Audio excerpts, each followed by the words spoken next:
প্রিয় দর্শক, যুদ্ধের ডামাডোলের মাঝেই এবার যুদ্ধবিরতির একটা আভাস পাওয়া যাচ্ছে। এটা তো গতকালই আপনাদেরকে জানিয়ে দিয়েছি। আর এটা কিন্তু কোনো ছোটোখাটো ইঙ্গিত নয়, স্বয়ং ডোনাল্ড ট্রাম্পের বক্তব্যই বলে দিচ্ছে যে পরিস্থিতি বদলাচ্ছে। তিনি বলছেন আগামী 5 দিনের মধ্যে অনেক কিছুই চূড়ান্ত হয়ে যেতে পারে। এর সোজা অর্থ হলো ইউনাইটেড স্টেটস বা আমেরিকা এই যুদ্ধকে দীর্ঘায়িত করার মুডে নেই। আর ময়দানে তারা যে ধাক্কাগুলো খেয়েছে সেটাই এই সুপার পাওয়ারকে তাদের প্ল্যান বদলাতে বাধ্য করেছে। এর পাশাপাশি এই যুদ্ধবিরতির ক্ষেত্রে তুরস্ক এবং পাকিস্তানের মতো দেশগুলোর একটা গুরুত্বপূর্ণ ভূমিকাও আজ সামনে এসেছে, যা আমি এই ভিডিওতে আপনাদের জানাবো। অন্যদিকে ইরান ঠিক কী ধরনের পাল্টা আঘাত করেছে এবং সেই আঘাত কিভাবে পরিষ্কার বুঝিয়ে দিয়েছে যে আমেরিকা কেন পিছু হটল, সেটাও আমি আপনাদের বলবো।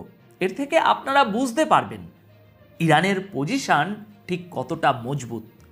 অর্থাৎ একদিকে যুদ্ধ, অন্যদিকে চুক্তি, আর তৃতীয় দিকে যুদ্ধবিরতির চেষ্টা, সব কিছু একসঙ্গে চলছে। তাহলে আসুন একে একে এই সবকটি বিষয় খুব সহজভাবে বিস্তারিত বুঝে নিই। দর্শক, 4টি গুরুত্বপূর্ণ খবরের একটা দারুণ বিশ্লেষণ এখন আমি আপনাদের সামনে তুলে ধরতে যাচ্ছি। আর এখান থেকেই শুরু হচ্ছে আমাদের আজকের পর্ব। প্রথম খবর, ইরানের সাহসের কাছে আমেরিকা যেন কাবু হয়ে গেছে। ডোনাল্ড ট্রাম্প যুদ্ধবিরতির ইঙ্গিত দিয়েছেন, আর এই যুদ্ধবিরতি সুপার পাওয়ারের সবচেয়ে বড় পরাজয় হিসাবেই সামনে আসতে চলেছে। মনে রাখবেন, সেটাও আবার মাত্র 5 দিনের মধ্যে। যুদ্ধের মাঝে আসা এই জটিল অথচ অত্যন্ত গুরুত্বপূর্ণ খবরটি একটু মন দিয়ে শুনুন। একদিকে হুমকি, অন্যদিকে চুক্তি, আর তার সাথেই চলছে যুদ্ধ শেষ করার আলোচনা। ডোনাল্ড ট্রাম্প প্রথমে ইরানকে 48 ঘন্টার মধ্যে মাথা নত করার হুমকি দেন, তা না হলে সব ধ্বংস করে দেওয়ার কথা বলেন। আর এখন সেই ট্রাম্পই বলছেন যে আগামী 5 দিনের মধ্যে যুদ্ধ শেষ হতে পারে। ট্রাম্প ইরানের পাওয়ার প্ল্যান্টগুলোতে হামলার যে ছক কষেছিলেন সেটাও 5 দিনের জন্য স্থগিত করে দিয়েছেন। বলেছিলেন না, আমরা সব পাওয়ার প্ল্যান্ট ধ্বংস করে দেব, কিন্তু সেই প্ল্যানও 5 দিনের জন্য পিছিয়ে গেল। গতকাল 23শে মার্চ 2026-এর খবর অনুযায়ী ডোনাল্ড ট্রাম্প বলছেন যে ইরান নাকি মরিয়া হয়ে চুক্তি করতে চাইছে। অর্থাৎ ইরান বলছে যে দয়া করে বাবুমশায়েরা সিজফায়ার করে নাও। আর এই চুক্তি নিয়ে গতকালই আলোচনা হয়েছে। ট্রাম্প বলছেন এই আলোচনায় ট্রাম্পের জামাই জ্যারেড কুশনার এবং স্টিভ উইটকপের মতো মানুষজন উপস্থিত ছিলেন। দেখুন, স্টিভ উইটকপ এবং কুশনারের সাথে চুক্তি নিয়ে কথা হওয়াটা একটা বড় বিষয়, কিন্তু এটা একটা অদ্ভুত মিথ্যে যে ইরান মরিয়া হয়ে চুক্তির পিছনে ছুটছে। এর মানে হলো একদিকে যেমন যুদ্ধ চলছে, অন্যদিকে পিছনের দরজা দিয়ে আলোচনাও চলছে। এবার এর আসল মানেটা একটু বুঝে নিন। কোনো সুপার পাওয়ার যদি প্রথমে আলটিমেটাম দেয় আর তারপর হঠাৎ করে চুক্তি বা যুদ্ধ থামানোর কথা বলতে শুরু করে, তাহলে এটা স্পষ্ট ইঙ্গিত যে ময়দানে কোনো কিছুই তাদের প্ল্যান অনুযায়ী চলছে না। দ্বিতীয়ত, বিজনেস নিউজ চ্যানেলগুলোতে গিয়ে ট্রাম্পের এই ধরনের বক্তব্য দেওয়া প্রমাণ করে যে আসল টেনশন শুধু যুদ্ধ নয়, বরং তেলের দাম এবং অর্থনীতি। শুধু আমেরিকার নয়, আজ গোটা বিশ্বের অর্থনীতি নড়বড়ে হয়ে গেছে। আর সবচেয়ে বড় প্রশ্ন হলো, ইরান যদি সত্যি চুক্তির জন্য তৈরি থাকে, তাহলে এই মিসাইল বৃষ্টি কেন চালিয়ে যাচ্ছে তারা? ইরান তো আগেও চুক্তি চেয়েছিল, তাহলে এই যুদ্ধ শুরু হলো কেন? ডোনাল্ড ট্রাম্প আসলে কি হাসিল করলেন? অর্থাৎ প্রশ্ন এখন একটাই, এটা কি সত্যি যুদ্ধ শেষ হওয়ার সিগন্যাল, নাকি এটা শুধু সময় কেনার একটা চাল যাতে পরবর্তী কোনো বড় পদক্ষেপ নেওয়া যায়? আমি বিষয়টা যেভাবে দেখছি দর্শক, ট্রাম্পের এই বক্তব্য আসলে আমেরিকার পরাজয়ের ডঙ্কা, যা ইতিমধ্যেই বাজতে শুরু করেছে। মিডল ইস্টে আমেরিকার ঘাঁটিগুলোতে ব্যাপক ধ্বংসলীলা চলেছে, আর এই মুহূর্তে সারা বিশ্বে এই যুদ্ধ নিয়ে আমেরিকার ইমেজ বা ভাবমূর্তি একটা ভিলেনের মতো দাঁড়িয়েছে। আর ট্রাম্প সেটা বুঝতে পারছেন।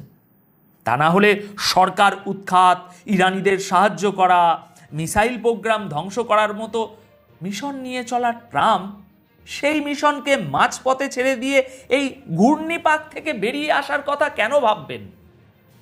সত্যিটা হলো ময়দানে তাদের বেশ ভালোই ধোলাই হয়েছে, আর সেই ক্ষত তারা কাউকে দেখাতেও পারছে না, আবার লোকাতেও পারছে না।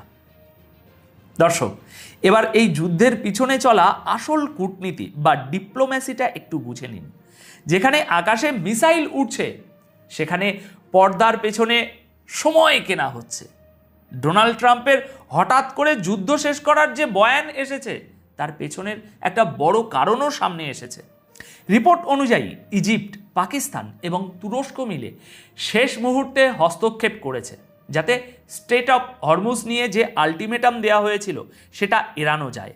এই তিনটি দেশ, মিশর, তুরস্ক এবং পাকিস্তানের পররাষ্ট্রমন্ত্রীরা ইরানের পররাষ্ট্রমন্ত্রী আব্বাস আরাগাচি এবং ডোনাল্ড ট্রাম্পের ঘনিষ্ঠ লোক স্টিভ উইটকফের সাথে কথা বলেছেন।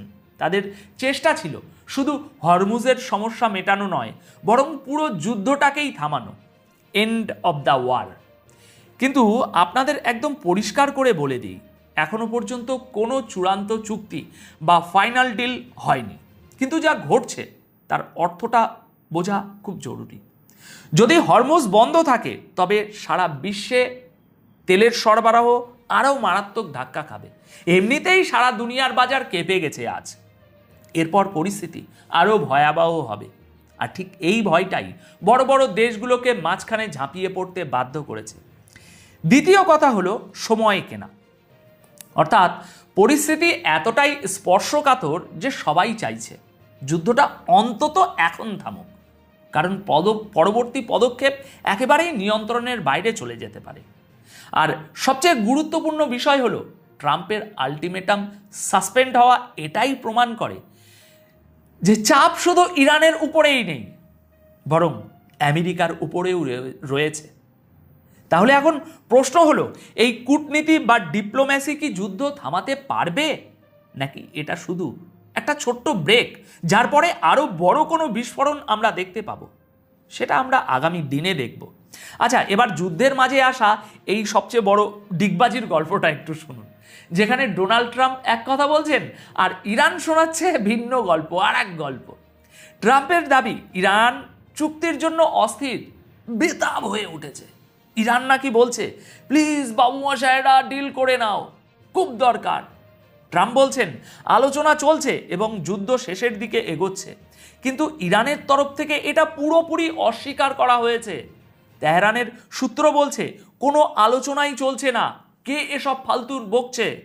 আজ 24শে মার্চের ইরান থেকে আসা রিপোর্ট অনুযায়ী ট্রাম্প তার হামলার প্ল্যান এই জন্যই বাতিল করেছেন, কারণ ইরান পরিষ্কার হুমকি দিয়ে রেখেছিল যদি তাদের পাওয়ার প্ল্যান্টে হামলা হয়, তাহলে পুরো অঞ্চলের এনার্জি কেন্দ্রগুলো তাদের নিশানায় থাকবে। অর্থাৎ ওই অঞ্চলের শক্তিধর দেশগুলো ট্রাম্পকে বুঝিয়েছে, হুজুর এসব কি করছেন, ওরা তো আমাদেরও পিটিয়ে দেবে। আর তাই ট্রাম্প বাধ্য হয়ে যুদ্ধবিরতির গল্প ফেঁদেছেন। মানে সোজা কথায় ইরান কড়া বার্তা দিয়ে দিয়েছিল, আমাদের মারলে তেলের দুনিয়া আর পুরো বিশ্ববাজার কেঁপে উঠবে। এবার এর আসল অর্থটা আমি আমার দৃষ্টিভঙ্গি থেকে আপনাদের বোঝাচ্ছি। দেখুন, যদি ট্রাম্প দাবি করেন যে ইরানের সাথে কথা হচ্ছে আর ইরান সেটাকে মিথ্যে বলে উড়িয়ে দেয়, তাহলে এটা শুধু যুদ্ধ নয়, এটা একটা সরাসরি ন্যারেটিভ ওয়ার বা বয়ানের যুদ্ধ। দ্বিতীয়ত, মার্কেটকে শান্ত রাখার থিওরি। ট্রাম্পের এই বক্তব্য তেলের দাম নিয়ন্ত্রণ রাখতে এবং বাজারে আতঙ্ক না ছড়াতে দেওয়ার জন্য একটা কার্যকারী পদক্ষেপ হতে পারে। আর সবচেয়ে বড় পয়েন্ট হলো, যদি সত্যি কোনো কথা নাই হয়ে থাকে, তবে এই 5 দিনের ব্রেক কেন? পাওয়ার প্ল্যান্টে হামলা না করার বিষয়ে ট্রাম্প কি একতরফা সিজফায়ার করলেন? প্রশ্ন উঠছে, ট্রাম্প কি চাপে পড়ে পিছু হটলেন, নাকি এটা শুধু সময় কেনার একটা চাল? আমি আবারও বলছি, সময় কেনার চাল, যাতে পরের আঘাতটা আরও বড় হয়। এবার এই যুদ্ধের মাঝে চলা এই ন্যারেটিভ ওয়ারের লেটেস্ট আপডেটটা শুনে নিন, যেখানে একে অপরের উপর দোষারোপ চলছে এবং সেটা খণ্ডন করার জন্য পাল্টা বয়ানও সামনে আসছে। আপনারা সবাই হয়তো ইরানের পররাষ্ট্র মন্ত্রণালয়ের মুখপাত্র ইসমাইল বাঘেইকে চেনেন। তিনি আজ সরাসরি আক্রমণ করে বলেছেন যে আমেরিকা এবং ইসরায়েলের সাজানো মিথ্যে গল্পতে সারা বিশ্ব এখন পুরোপুরি বিরক্ত হয়ে গেছে। তিনি এই কথাটা ঠিক সেই সময় বললেন যখন ন্যাটোর সেক্রেটারি জেনারেল মার্ক রুটের ইসরায়েলের সেই দাবিকে সমর্থন করতে অস্বীকার করেন, যেখানে বলা হচ্ছিল যে ইরানের মিসাইল ইউরোপের জন্য বিপদ ডেকে আনছে। মার্ক রুটে এক প্রকার বুঝিয়ে দিয়েছেন যে ইসরায়েল বাজে বকছে। আসলে গত দুদিন ধরে ইসরায়েল একটা গল্প চালাচ্ছিল আর ইউরোপকে ভয় দেখাচ্ছিল, এই বলে যে ইরান কিন্তু তোমাদেরও পিটিয়ে দেবে, চলো ওকে মারি। তারা গল্প বানাচ্ছিল যে ইরানের মিসাইল প্রোগ্রাম ইউরোপের জন্য চরম বিপদের কারণ, কিন্তু ইরান এই পুরো বয়ানটাকে ডিসইনফরমেশন বা অপপ্রচার বলে উড়িয়ে দিয়েছে। এবার এর অর্থটা বুঝুন। ন্যাটোর মতো শীর্ষ নেতা যদি ইসরায়েলের কোনো দাবিতে প্রকাশ্যে সিলমোহর না দেন এবং ইসরায়েলকে আয়না দেখান, তবে এটা প্রমাণ করে যে আন্তর্জাতিক স্তরেও আমেরিকা ও ইসরায়েলের পলিসি নিয়ে সন্দেহ রয়েছে। অর্থাৎ লড়াই এখন আর শুধু মিসাইলের ময়দানে আটকে নেই, এই যুদ্ধ এখন সারা বিশ্বকে নিজের কথায় বিশ্বাস করানোর যুদ্ধে পরিণত হয়েছে। আর সব জায়গায় সবাই সহজে বিশ্বাস করছেও না। তাই আসল গল্পটা কি আর কে নিজের সুবিধা মতো সেটাকে ঘোরাচ্ছে, সেটাই এখন বড় প্রশ্ন।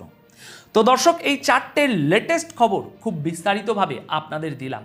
আমার মনে হয় আপনাদের জন্য এটা যথেষ্ট এবং আপনারা খুব সহজেই পুরো বিষয়টা বুঝতে পেরেছেন। আপাতত এই প্রতিবেদন তাহলে এখানেই শেষ করছি। আমাকে অনুমতি দিন, সাবধানে থাকবেন, ভালো থাকবেন। আর এই সুপার পাওয়ারের পরাজয়ের বিষয়টা নিয়ে আপনারা কি বলতে চাইবেন কমেন্ট বক্স